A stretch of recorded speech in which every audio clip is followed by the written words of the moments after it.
2023 waa maalin weyn oo farxad aad iyo aad u ballaaran aan la soo koobi karin ay ka dhacday gobolka Sool maanta oo laga xoreeyay taliskii dhigyacabka ahaa argagixisada ahaa ee Muuse Biixi dhammaan dalka laga xoreeyay ciidankiisii la baabi'iyay oo ay noqdeen wax dhintay wax cararay iyo wax dhaawac ah waxaanu anagu imika haynaa dhaawac fara badan oo isbitaaladeeda yaala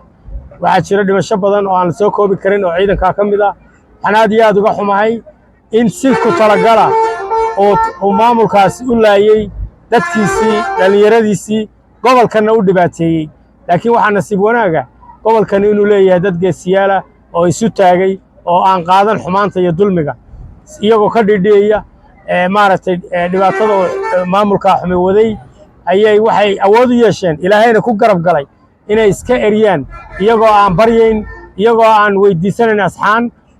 iyagoo islaamnimo iyo si kasta u ahbiyey haddana markay ka diideen ay danta ku kaliftay inay xoog iyo cudud isticmaalaan midnimo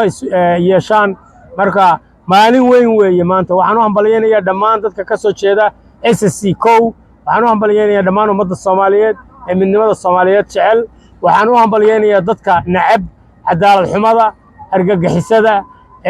keligii talasnimada macangaga dhigyacabka aan u naxayn cidna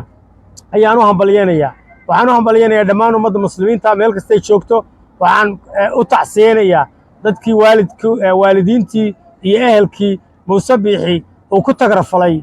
caruurtiisii iyo dhalinyaradoodii marka aad iyo aad baan nooga xunnahay wixii meesha ka dhacay in haldoorka iyaga laascaanood lagu laayo dib dambe u dhici mayso annagaa ka dhiidhinay annagaa u aaray waxaan leeyahay jaamac kadiye cilmiyow waa lagu aaray magaaladaadii waa xor cadowgiina waa laga saaray sidaasaan leeyahay dhammaan ummadda reer SSC hambalyaan idin leeyahay meel kastaad joogtaanba